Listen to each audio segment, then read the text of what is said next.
Assalamualaikum warahmatullahi wabarakatuh. Sahabat-sahabat pemirsa, khususnya mahasiswa Hukum Ekonomi Syariah UIN Sayyid Ali Rahmatullah Tulungagung yang berbahagia. Pada video ini saya akan menjelaskan tentang hipotek. Ini merupakan salah satu materi dalam mata kuliah hukum jaminan. Saya awali. Hipotek adalah salah satu jaminan khusus di samping jaminan lain yang saya terangkan di video lain, yaitu gadai, fidusia, hak tanggungan, dan resi gudang. Nah, pengertian dari hipotek adalah suatu hak kebendaan atas benda-benda tidak bergerak untuk mengambil penggantian daripadanya bagi pelunasan suatu perikatan. Pengertian ini bisa ditemukan dalam pasal 1162 Kitab Undang-Undang Hukum Perdata. Berdasarkan isi pasal ini, maka dapat diambil pengertian atau diambil pemahaman bahwa hipotek adalah suatu hak kebendaan atas benda-benda tidak bergerak. Maksudnya hipotek ini objeknya adalah benda-benda tidak bergerak. Ini yang membedakan antara hipotek dengan fidusia dan gadai, yang keduanya yaitu gadai dan fidusia menggunakan benda-benda bergerak sebagai objeknya. Nah, kemudian hipotek ini hak kebendaan dari barang-barang yang tidak bergerak untuk mengambil penggantian daripadanya. Maksudnya ini saya lanjutkan lagi, bagi pelunasan suatu perikatan, yang artinya benda tidak bergerak ini yang dijadikan objek hipotek itu adalah untuk jaminan pelunasan dari suatu perikatan yang mengandung utang piutang. Nah, silakan nanti Anda baca di KUH Perdata pasal 11 atau 1162. Saudara sekalian, selanjutnya saya akan menyebutkan beberapa sifat dari hipotek. Atau sebelum itu saya terangkan dulu tentang maksud dari kata-kata benda tidak bergerak. Semula pada saat KUH Perdata awal diberlakukan, yang dimaksud dengan benda tidak bergerak adalah benda-benda yang tidak bisa dipindahkan. Termasuk di dalamnya adalah tanah, bangunan, dan kemudian kapal dengan ukuran tertentu. Bukan sembarang kapal. Nah, tertentu dalam hal ini adalah minimal 20 meter kubik. 20 meter kubik itu artinya volumenya. Volumenya itu minimal terdiri dari 20 meter kubik. Nah, rumus kubik sendiri saya yakin Anda sudah tahu ya, kalau suatu bangun beruang memiliki ruang di dalamnya seperti kubus, kemudian balok. Nah, itu cara menghitung volumenya ada rumusnya sendiri-sendiri. Misalnya kalau bangunan itu berbentuk balok, maka panjang kali lebar kali tinggi. Kalau kubus sama, panjang kali lebar kali tinggi, tetapi bedanya kalau balok panjangnya itu lebih berbeda dari lebar dan tingginya, sedangkan kalau kubus sama saja. Nah, itu 20 meter persegi ini adalah ukuran minimum dari kapal yang bisa dihipotekan karena dipandang sebagai benda tidak bergerak. Jadi pada dasarnya sebenarnya kapal itu bisa bergerak. Kalau tidak bisa bergerak, bagaimana mau mengantarkan penumpang atau mengantarkan barang? Tidak ada fungsinya kalau kapal tidak bisa bergerak. Tetapi oleh pembuat hukum, kapal yang beratnya atau yang maksud saya volumenya 20 meter kubik ini dikategorikan sebagai benda tidak bergerak. Jadi disetarakan dengan tanah dan bangunan. Kemudian benda tidak bergerak yang bisa dijadikan hipotek yang awalnya adalah tanah dan kapal ini kemudian diubah dengan diberlakukannya Undang-Undang Nomor 4 Tahun 1996 tentang hak tanggungan. Maksudnya, sejak diberlakukannya Undang-Undang Hak Tanggungan ini pada tahun 1996, maka tanah tidak bisa lagi menjadi benda yang dibebani hipotek. Kenapa begitu? Karena Undang-Undang Hak Tanggungan ini mengatur secara khusus bahwa tanah dan hak-hak yang melekat pada tanah seperti hak sewa, hak guna bangunan, hak sewa guna usaha dan sebagainya itu hanya bisa dibebani dengan hak tanggungan, bukan hipotek. Nah itu jadi karena ada peraturan baru yang mengubah peraturan lama. Maka dalam sistem hukum, karena dalam sistem hukum ada asas yang berbunyi lex posterior derogat legi priori. Aturan yang datang kemudian itu mengalahkan aturan yang diberlakukan lebih lama. Nah, jadi karena Undang-Undang Hak Tanggungan itu diberlakukan pada tahun 1996, sedangkan KUH Perdata yang mengatur tentang tanah bisa dijadikan objek hipotek itu diberlakukan jauh sebelum itu, bahkan ketika Indonesia belum merdeka, maka otomatis berdasarkan asas lex posterior derogat legi priori, maka tanah tidak lagi bisa menjadi objek dari hipotek atau tidak bisa dijaminkan atas nama hipotek, melainkan bisa dijaminkan dengan hak tanggungan. Nah, hak tanggungan ini akan kita diskusikan, akan kita bahas di pertemuan yang lain. Nah, apa dasar dari kapal ini bisa menjadi objek hipotek? Nah, dasarnya adalah pasal 314 Kitab Undang-Undang Hukum Dagang ayat 3. Nah, kapal yang seperti apa? Nah, selain kapal yang bervolume minimal 20 meter kubik, syarat lainnya adalah kapal yang sudah terdaftar sebagai kapal Indonesia. Nah, maka dalam sistem perkapalan di dunia ini, kapal itu bisa merepresentasikan bangsa tertentu. Nah, maka kapal itu ketika mau berlayar di lautan itu perlu memasang bendera negara dari mana dia berasal.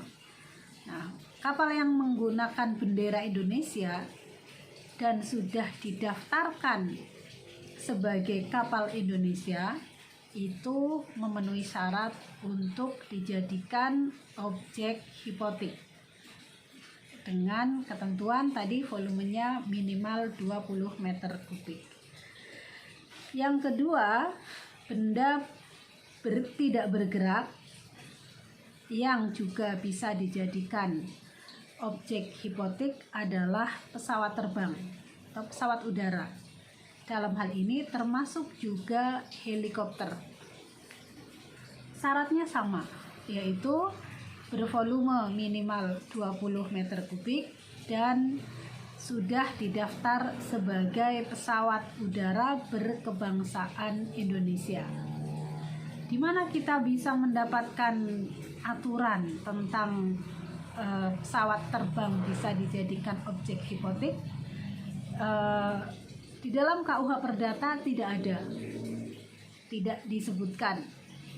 Bisa jadi pada waktu KUH Perdata awal dibuat, pesawat terbang belum ditemukan, atau kalaupun ada masih dalam tahap rintisan, belum menjadi alat transportasi umum, belum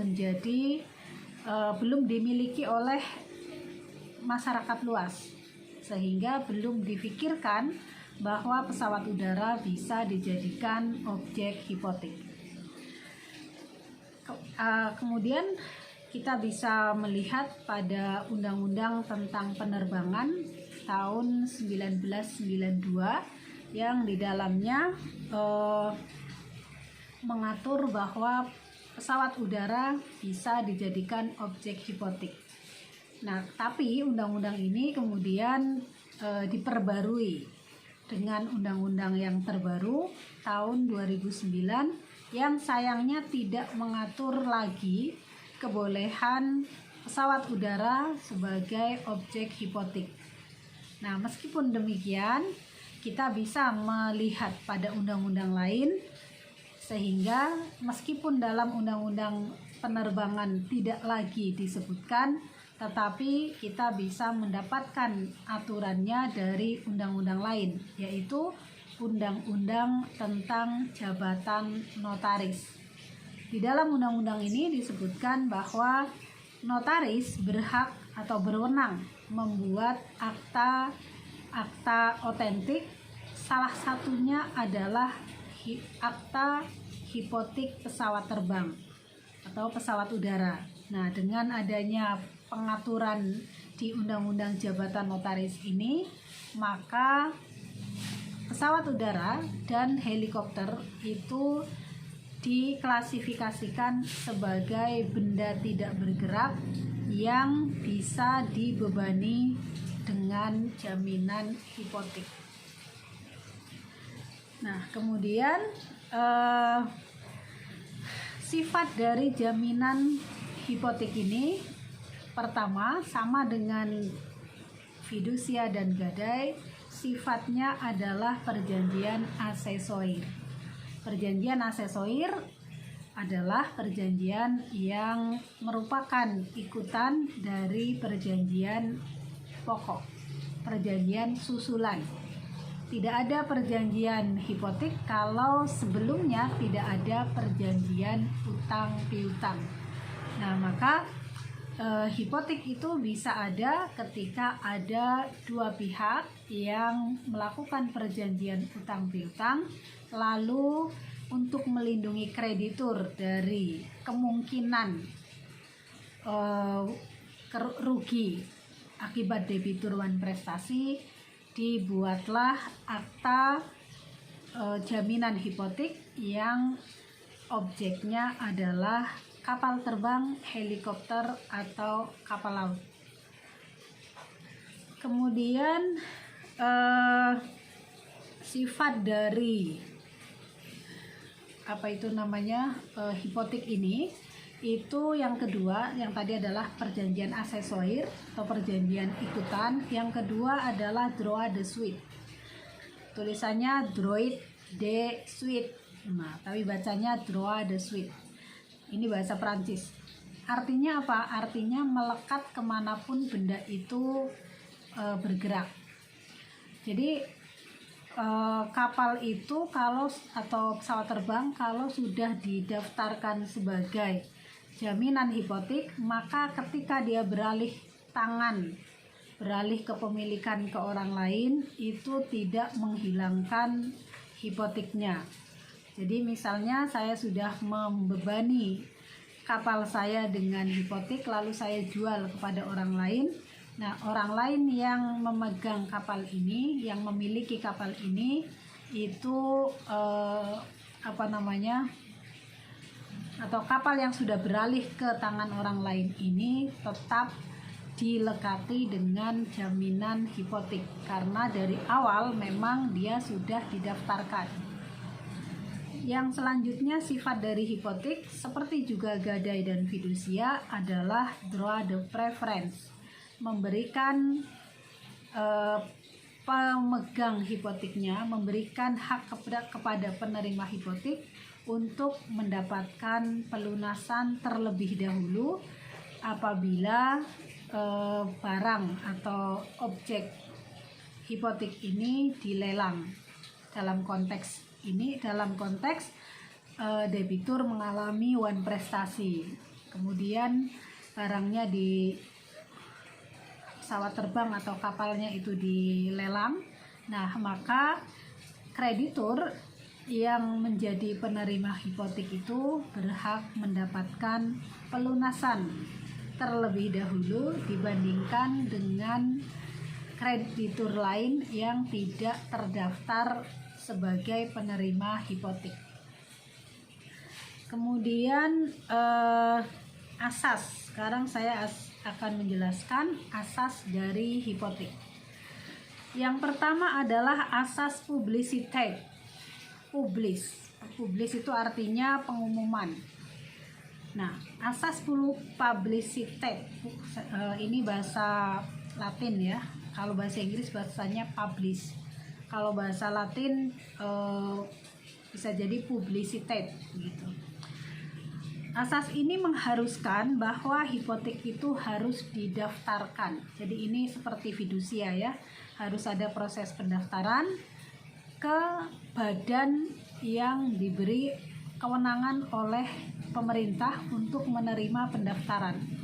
Di mana tempatnya? Di pelabuhan, di kantor Syah Bandar. Syah Bandar itu adalah jabatan yang merupakan kepala pelabuhan. Di sana, di kantor Syah Bandar ini ada bagian yang bertugas untuk mencatat dan memberikan keterangan bahwa suatu kapal itu oleh pihak kreditur dan debitur itu didaftarkan sebagai jaminan hipotek. Apa tujuan dari publikasi ini? Publikasi ini tujuannya adalah untuk melindungi kreditur dikarenakan kapal atau pesawat terbang yang sedang dijaminkan dengan hipotek itu tidak diserahkan barangnya kepada kreditur, melainkan tetap berada di penguasaan debitur dan oleh debitur digunakan untuk operasi atau untuk keperluan untuk bisnis sebagaimana umumnya kapal dan pesawat terbang. Jadi ini mirip dengan fidusia.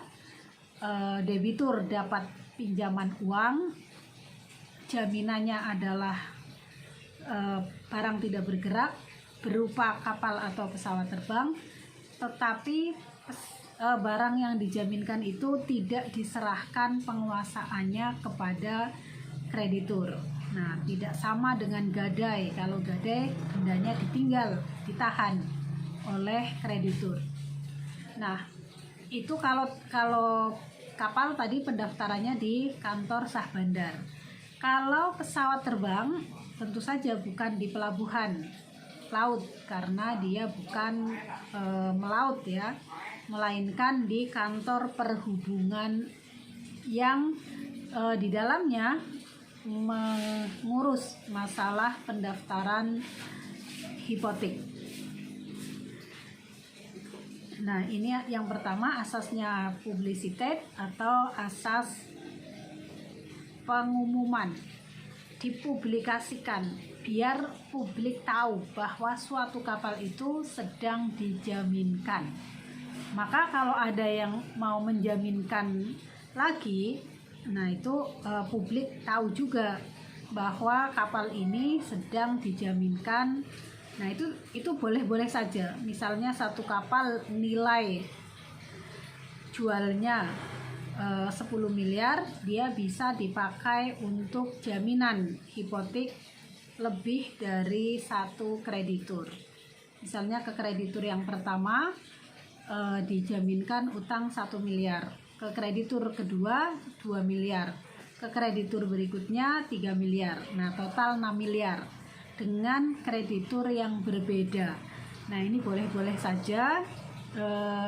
Nanti apabila debitur wan prestasi, maka ketika dilelang pelunasannya itu akan diurutkan, akan didahulukan yang terdaftar terlebih dahulu.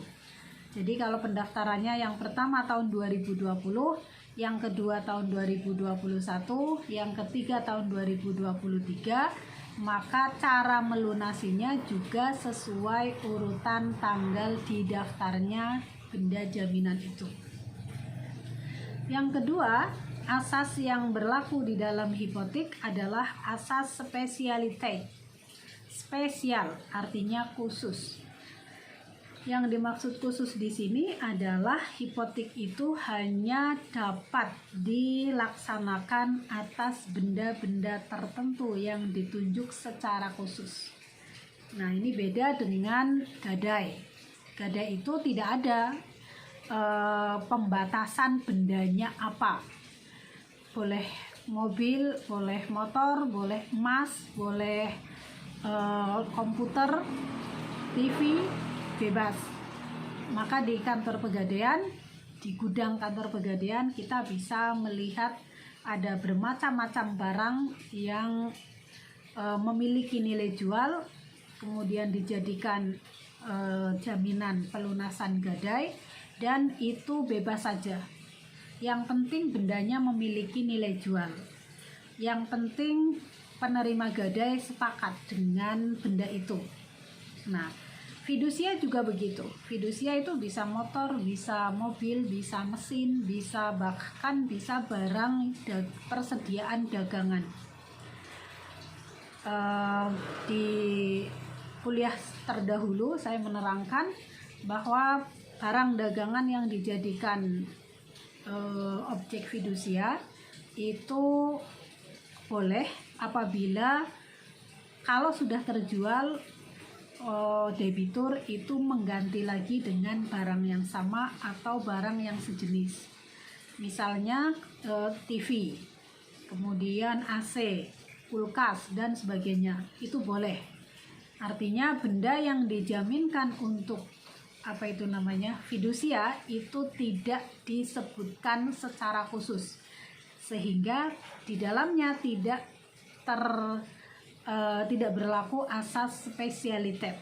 Sedangkan di dalam hipotek berlaku asas spesialitas, maka hanya kapal terbang dan kapal laut yang bisa dijadikan objek hipotek. Termasuk helikopter maksud saya. Tetapi benda lain, sama-sama benda tidak bergerak, bentuknya tanah, area tambang misalnya, nah itu tidak bisa dijadikan jaminan hipotek karena asas spesialitas. Kemudian yang selanjutnya adalah asas tidak dapat dibagi-bagi.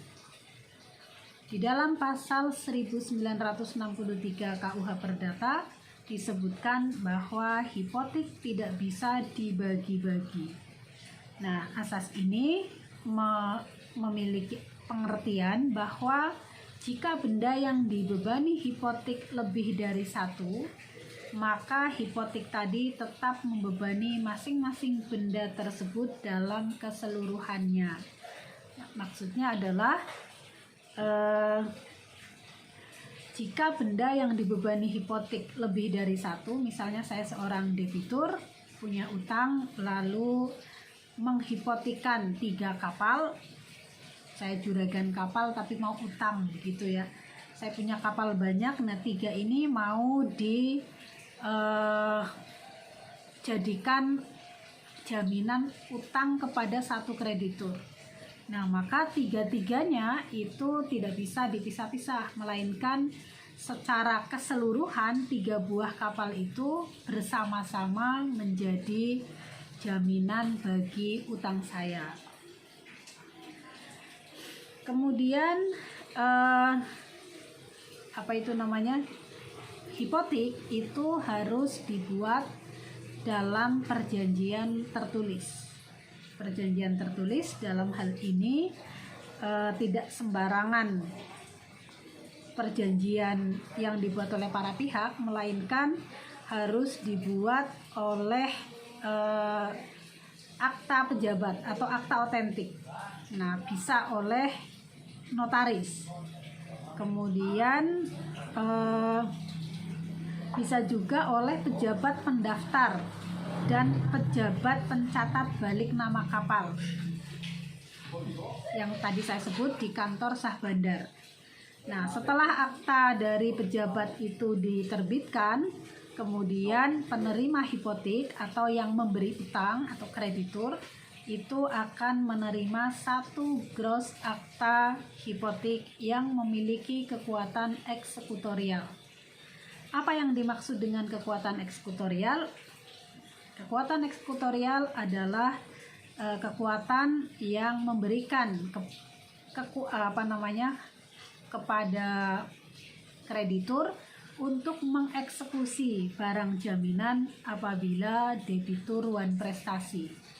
Nah, maka dan ini tidak harus melalui proses peradilan. Maka kalau terjadi debitur wan prestasi, kreditur bisa secara mandiri melakukan proses penyitaan, kemudian lelang dan menjual barang yang dihipotekan itu, kemudian mengambil pelunasan dari hasil penjualan barang itu. Nah, di dalam gross akta hipotek ini ditulis ada tulisan atau irah-irah. Irah-irah itu satu tulisan yang berbunyi berdasarkan keadilan, demi keadilan, bukan berdasarkan ya, demi keadilan yang berdasarkan ketuhanan yang Maha Esa. Nah, dengan kata-kata itu maka penerima hipotek atau kreditur bisa melakukan eksekusi. Kemudian yang perlu saya sampaikan lagi adalah hapusnya hipotek. Bagaimana hipotek itu bisa terhapus? Yang pertama, karena perjanjian pokoknya sudah lunas. Sudah lunas artinya utangnya sudah tidak ada, maka otomatis kapal dan pesawat yang dijadikan jaminan hipotek tadi sudah tidak ada lagi, sudah tidak terbebani hipotek lagi karena hipoteknya sudah selesai. Kemudian yang kedua, karena kreditur melepaskan haknya, dalam arti ya udah kamu utang saja, nggak usah pakai jaminan, dihapus hipoteknya. Nah, maka dengan itu utangnya tetap ada, tetapi hipoteknya yang dihapus. Yang ketiga, karena penetapan oleh hakim. Nah, ini hakim memiliki kekuasaan, misalnya terdapat sengketa antara kreditur dengan debitur dan hakim memutuskan bahwa hipotek di antara mereka hilang, berakhir, maka berdasarkan putusan pengadilan itu atau penetapan dari hakim itu, hipotek sudah tidak ada. Kemudian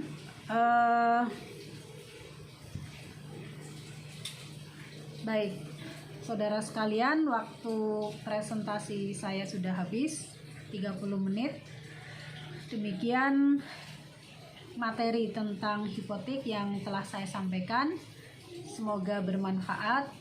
Terima kasih atas perhatiannya. Assalamualaikum warahmatullahi wabarakatuh.